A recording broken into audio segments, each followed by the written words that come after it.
আমাদের চেতনা সর্বদাই নিম্নমুখী হয়ে থাকে।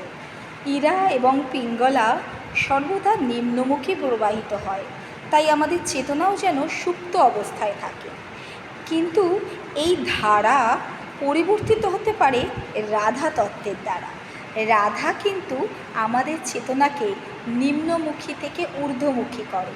ইরা পিঙ্গলা স্তব্ধ হয়ে যদি চেতনা সুষুম্নার মধ্যে দিয়ে ঊর্ধ্বমুখী হয়, তবেই ধারা বিপরীত দিকে প্রবাহিত হতে থাকে, তখন সে হয়ে ওঠে রাধা।